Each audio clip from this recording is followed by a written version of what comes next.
सुख में, दुख में, वैरी में, बंधु में, कांच में, कंचन में, हर परिस्थिति में जिनके साम्य भाव रहता है, यानी अंदर से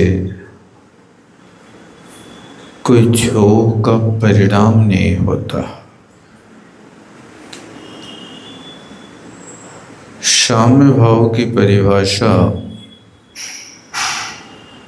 कुंद स्वामी ने प्रवचन सार के पहले अधिकार में 7 नंबर की गाथा में लिखा है। चारित्रम खलु धम्मो, धम्मो जोसो समुत्तीर्ण तिठ्ठो, मोह खोय विहीणो, परिणामो अपड़ो भूषण। आचार्य महाराज लिखते हैं, चारित्र ही धर्म है। चारित्रम खलु धम्मो, धर्म कहाँ से प्रारंभ होता है? चारित्र से होता है। वो धर्म क्या है? धम्मो सुसमो,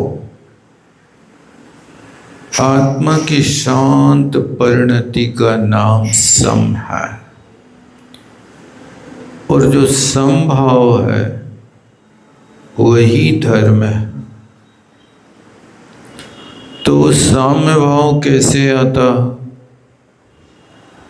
तो मोह खोय विहीणो, मोह और क्षोभ से रहित जो आत्मा का परिणाम है उसको साम्य भाव कहते हैं। मिथ्या दर्शन को मोह कहते हैं और कषाय को क्षोभ कहते हैं। कषाय के उदय में जीव क्षुब्ध हो जाता है,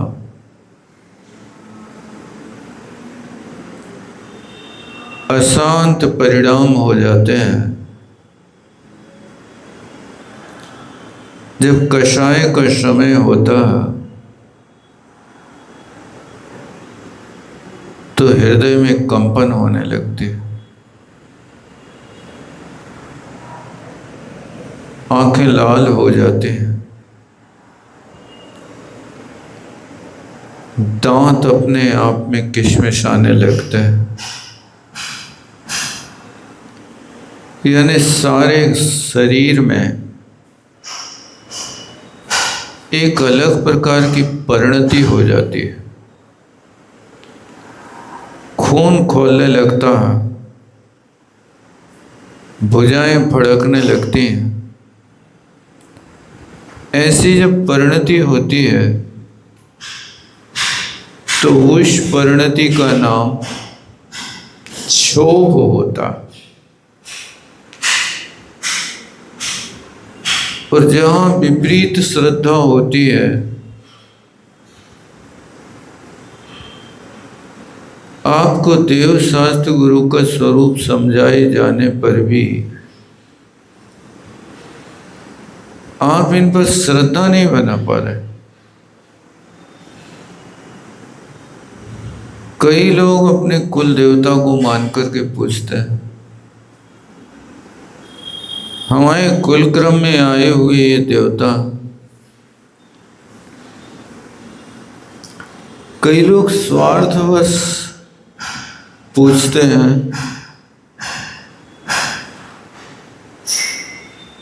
तो समंतभद्र महाराज ने कहा कि यदि तुम सम्यक दृष्टि हो तो भयासा स्नेह लोहाचे कुदेवागम कुलिंगी नाम प्रणामम विनियम चैवे न कुरु शुद्ध दृष्टि। जो शुद्ध सम्यक दृष्टि होता है, उस सम्यक दृष्टि का आचार्य महाराज ने लक्षण बनाया कि शुद्ध सम्यक दृष्टि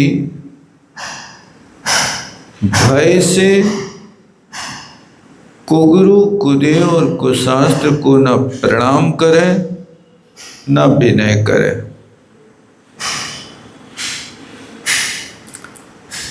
आशा से सम्यक दृष्टि आशा न रखे कि इनसे हमारा भला होगा, तो आशा से भी इनको न प्रणाम करे न विनय करे। और स्नेह वशात इनसे हमारे अच्छे संबंध हैं, यदि इनके देवता को हम प्रणाम नहीं करेंगे तो ये रूठ जाएंगे। तो ऐसे स्नेह के वश भी कई लोग वहां जाके प्रणाम और विनय करते हैं। तो समंतभद्र महाराज कहते हैं यदि सम्यक दृष्टि हो तो तुम वहां स्नेह के बस भी न प्रणाम करना और न विनय करना।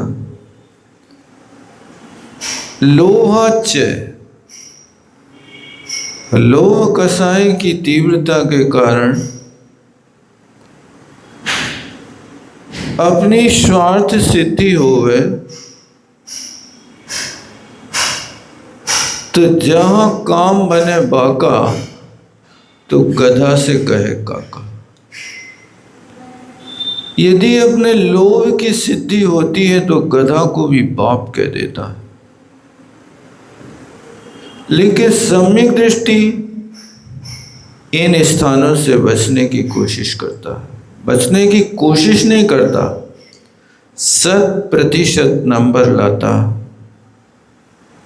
आप यदि शुद्ध सम्यक दृष्टि हैं तो आप भी अपने अंदर एक पैमाना देख सकते हैं कि भय से, आशा से, स्नेह से और लोभ से कहीं आप कुगुरु कुदेव कुधर्म को प्रणाम तो नहीं करते हैं। यदि करते हैं तो ये सम्यक दर्शन का अतिचार माना जाता है। इससे बचने की कोशिश करना चाहिए।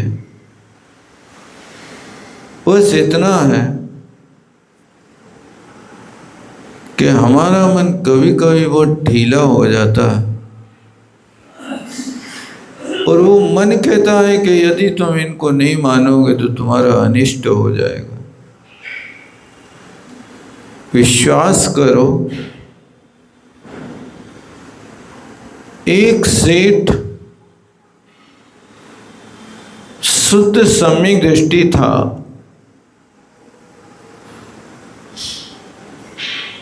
देव शास्त्र गुरु का परम उपासक था।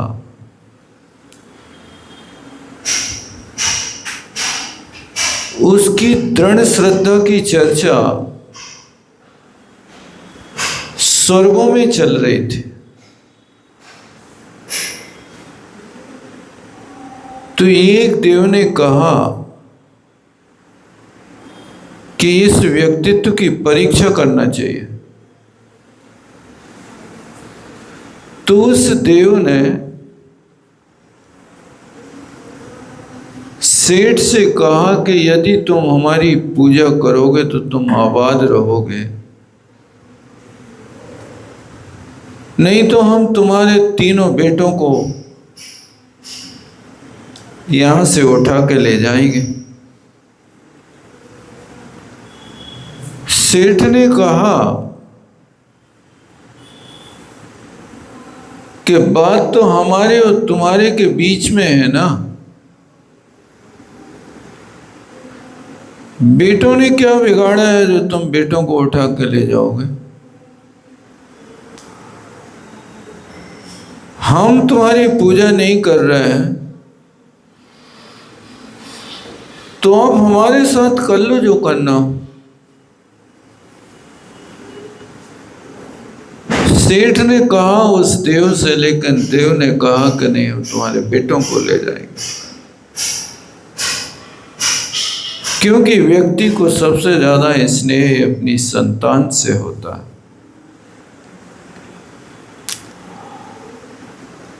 और जब तक संतान से स्नेह होता है, जब तक आपकी संतान आपकी इच्छा के प्रतिकूल नहीं चलती, और यदि संतान आपकी इच्छा के प्रतिकूल चलने लगे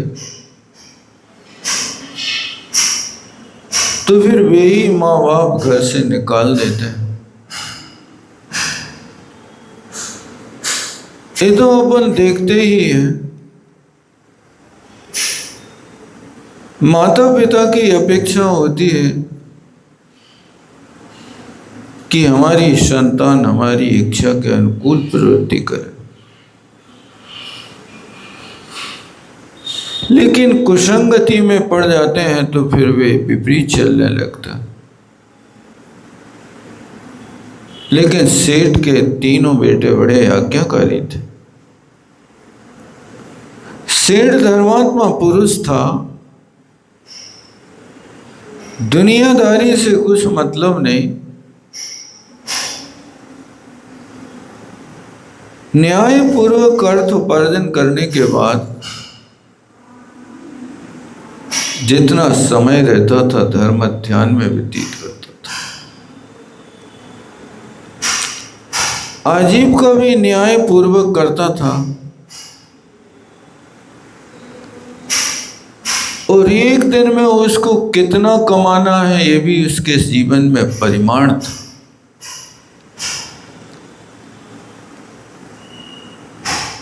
हमें एक दिन में इतनी कमाई करना है, उतनी कमाई यदि हमारी 1 घंटे में दुकान में हो जाए तो दुकान का शेष समय हम परमात्मा की आराधना में व्यतीत करेंगे। दुकान खोली और 1 घंटे में उसका यदि बजट पूर्ण हो गया तो फिर दुकान से चल करके वो मंदिर में जाकर के बैठते थे। पहले के लोगों के बड़े संतोष के जीवन थे। इतना कमा लिया, बस इसके बाद अपने शांति का जीवन जीना। वे अपनी 7 पीढ़ी की नहीं सोचते थे, क्योंकि उनका सिद्धांत था कि पूत कपूत तो का धन संचय, छिन में लाख गमा देगा, वो पूत सपूत तो का धन संचय, क्षण में लाख कमा लेगा। इस सिद्धांत था कि यदि पूत सपूत है तो क्षण भर में लाखों की कमाई कर लेगा, और पूत कपूत है तो क्षण भर में सारी संपत्ति अपनी चारुदत्त की तरह वेश्या के घर में भेज देगा। ये पहले के लोगों को बड़ा अच्छा श्रद्धांत था। शाम को 5 बजे अंतो करने घर पर आए, बस अब दुकान का नाम नहीं है, अंतो करेंगे। शाम के समय अपनी गायों की सेवा, गोदूहन कार्य करेंगे, और शाम को 7 बजे से मंदिर में भक्ति करते हुए, बचनिका पढ़ते हुए 9 बजे घर पर आकर के विश्राम करते थे और सुबह 4 बजे उठ जाते थे। ये उनकी दिनचर्या बड़ी प्यारी होती थी। सुबह 4 बजे बिना घड़ी के भी महिलाएं उठ करके अपने घर में गेहूं पीसा करते थे, अनाज पीसा करते थे, और बढ़िया सुंदर सुंदर भजनों के माध्यम से सारे परिवार की नींद को वे उस समय भंग करती थी। तो घर का वातावरण बहुत प्यारा बना रहता था। आज तो ये सब व्यवस्थाएं खत्म हो गई। आज तो लोग 5 बजे दुकान खोलते हैं और 11 बजे बंद करते हैं, और वहाँ 10 बजे खोलते हैं और 2 बजे रोटी खाते हैं। इसलिए आज के लोगों की जिंदगी बड़ी हाय हाय की जिंदगी हो गई।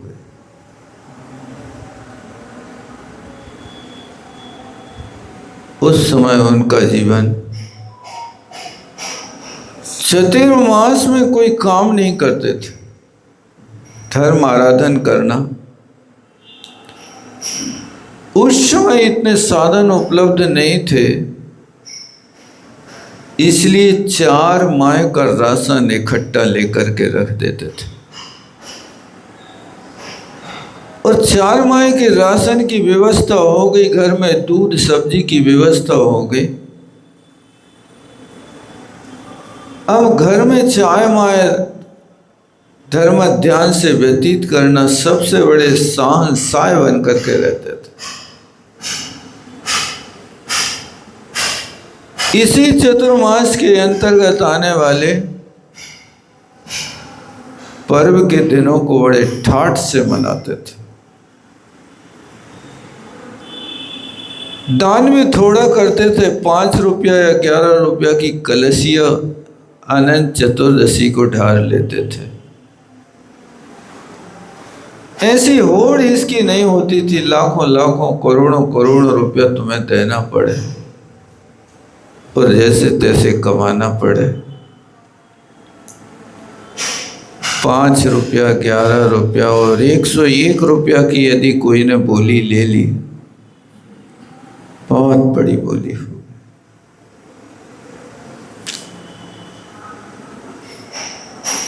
जब पीछे का इतिहास उठा करके देखते हैं तो लगता है वास्तव में जीवन तो उनने जिया,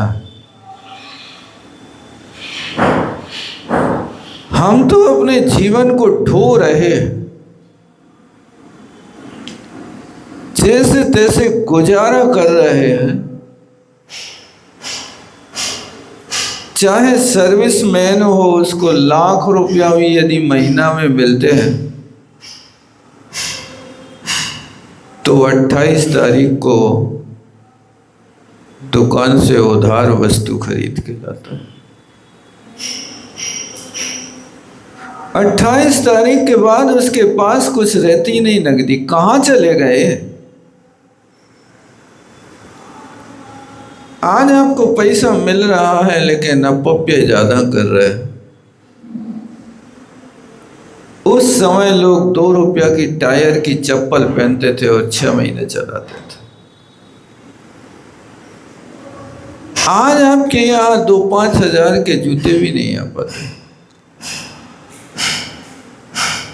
ऐसा अपव्यय करोगे तो फिर आपके लिए भाग दौड़ की जिंदगी तो करनी पड़ेगी।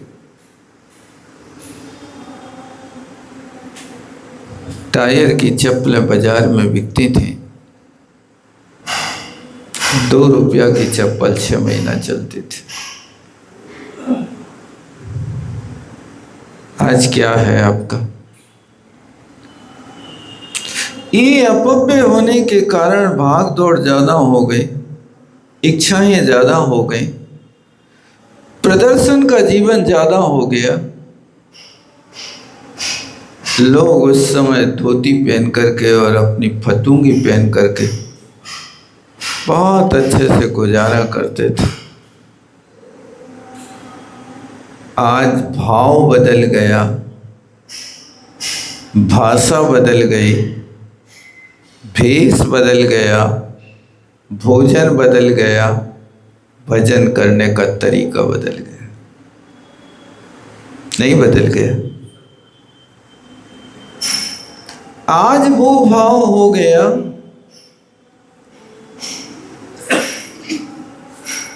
कि व्यक्ति की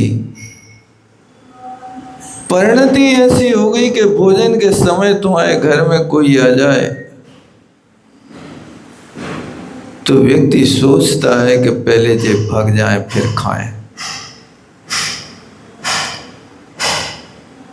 और पहले के लोग सोचते थे कि हमने भोजन बना करके रख लिया, कोई अतिथि आ जाए तो पहले उनको खिलाएं फिर हम खाएं। ये भाव बदल गया है आपका। पवित्र भाव होते थे तो एक दूसरे में सौहार्द होता था, हृदय की भावनाएं जुड़ी होती हैं।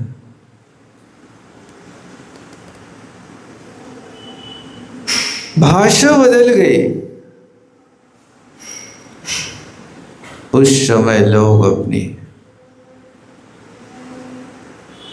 मातृभाषा ठेठ हिंदी बोला करते थे। आज के समय में यदि कोई अपनी ठेठ हिंदी बोल देवे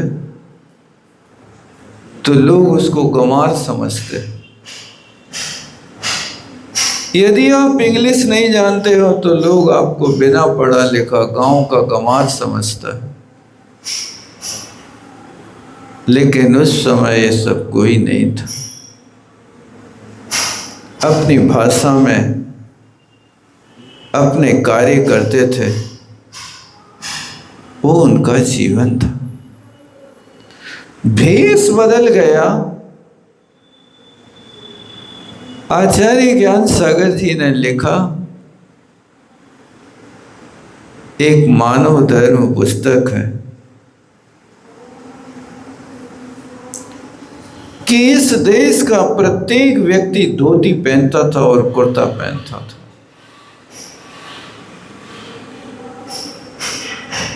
यदि कोई व्यक्ति पैंट सूट पहन करके आ जाए तो लोग कहते थे अंग्रेजों की छाप तुम में पड़ गई है। अपनी वेशभूषा का तुमने त्याग कर दिया। लोग स्वस्थ रहते थे, वो धोती कुर्ता पहनते थे, ढीले ढाले कपड़े, उनको कभी चर्म रोग नहीं होते थे। अपने हाथ से हल चलाते थे तो उस मिट्टी में 6-6 घंटे गड़े रहते थे। जितनी शरीर की विकृतियां थी वे सब समाप्त हो जाती थी, क्योंकि 100 रोगों की एक दवा मिट्टी, पानी और हवा। वो मिट्टी में हल चलाते थे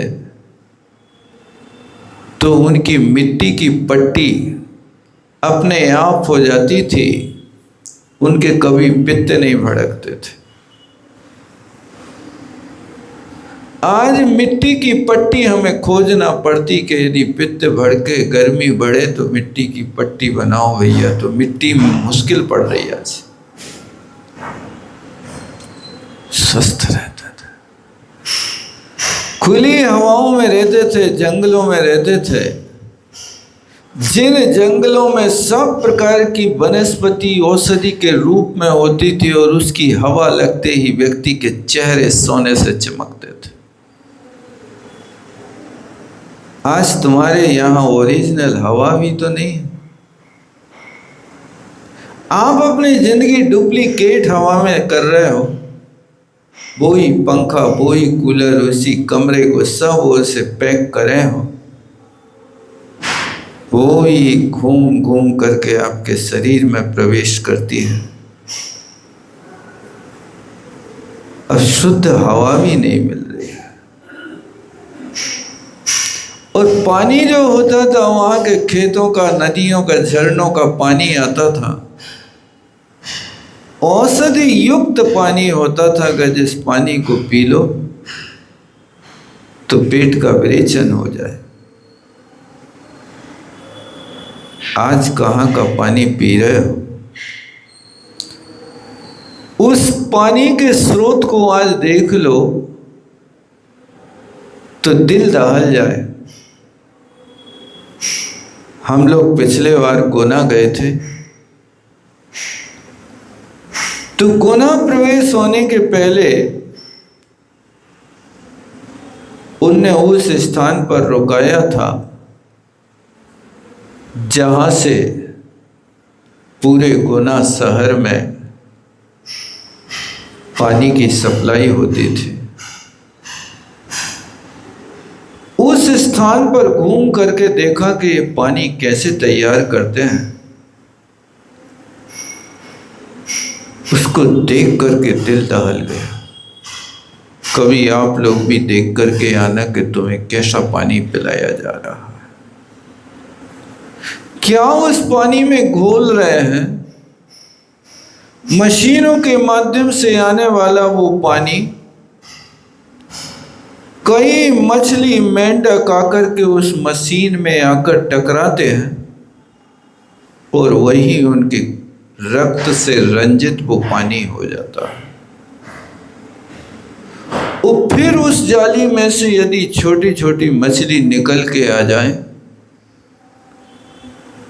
तो एक बहुत बड़ा उनने एक स्थान बना रखा है, कई लाख लीटर पानी का टैंक जैसा। उसमें भी छोटी छोटी मछली होती हैं, तो अपनी एक मशीन के माध्यम से जैसे वो जाल फैलाने वाला जाल फैलाता है, और ऐसा जाल फैला करके उन मरी जिंदा मछलियों को पकड़ करके किनारे में कर देता।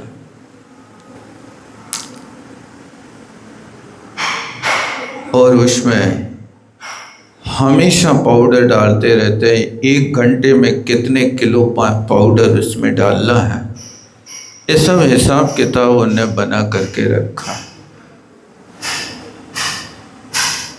आज वो पानी लोग पी रहे हैं जिसको अपन सिलो पॉइजन कह सकते हैं। आपके पास न शुद्ध पानी है, न शुद्ध हवा है, न मिट्टी का स्पर्श है। आपके घर में मार्बल आ गए जो अपने आप में कह रहे हैं कि जो बल को मार देवे उसको मार्बल। तुम्हारी शक्ति छीन कर रहा है, घुटनों में तकलीफ हो रही है, आपके पैर काम नहीं कर रहे हैं, पैर हाथी पैर हो रहे हैं। ये क्या कारण है? आपको मिट्टी मिले ही नहीं। इन सब चीजों पर विचार करना, भाव अच्छे बना करके रखो, भाषा अपने देश की अपनाओ, भेष अपना प्रदर्शन का न हो करके अपनी भारतीय परंपरा का और शरीर के लिए स्वस्थ दायक हो, ऐसे वेश में रहने की कोशिश करो। इतने टाइट कपड़े आप पहनते हो कि शरीर में कहीं हवा नहीं लगती। अब वो जीन्स वगैरह पहन करके कई लोग कैसे चर्म रोग से दुखी हैं, जिनका कहा नहीं जा सकता। भाव है, भाषा है, भेष है। आपका भोजन क्या है आज, उस भोजन पर भी आप विचार नहीं कर पा रहे हो। इन सब चीज़ों पर अच्छी तरह से आपको निर्णय करना है और इनको सुधारना है, तो आप क्षोभ से बच जाओगे। जो कुंद स्वामी ने कहा, मोह क्षोभहीन हो। ये क्षोभ आपके अंदर छोटी छोटी सी बातों में आ रहा है, इसका कारण क्या है? भोजन आपका सही नहीं। जैसा खाओ अन्न वैसा हो मन, जैसो पियो पानी वैसी बोलो बानी। ये भोजन के माध्यम से व्यक्ति के 10 प्राणों की रक्षा होती है।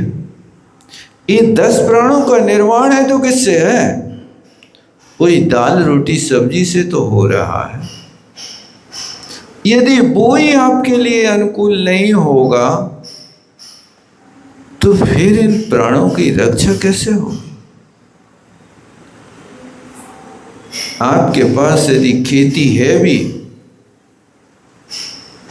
तो आप अपनी खेती का प्रयोग सही औषधि रूप में फसल का उत्पादन नहीं कर पा रहे।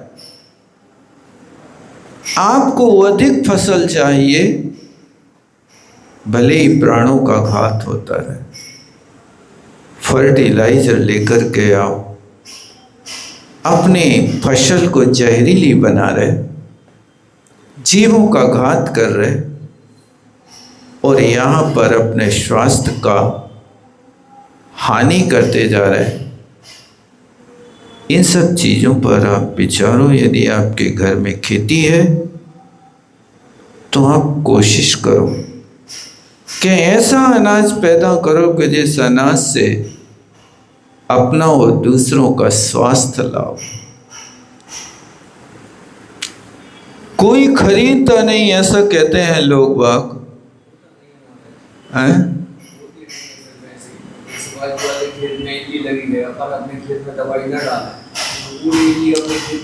देखो ये सब चीजें जो है ना, आपको दूसरे तरीके हैं।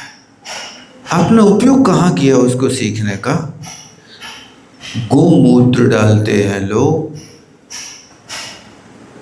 नीम के पत्तों का रस बना करके छिड़काव करते हैं लोग। इससे आपको औषधि मिलती रहती है। आप मतलब उसी जहर को ला करके उपयोग करो, ये बात थोड़ी है। आप कोशिश तो करो कि हम कैसे रक्षा कर सकते हैं, तो उसकी रक्षा देसी तरीके से भी है भाई साहब। आप ये मत सोचो कि बस वही लाना पड़ेगा। होता कई लोग कर रहे हैं जो अपने हिसाब से अपना नौकरी छोड़ करके और लोग इस कार्य को कर रहे हैं।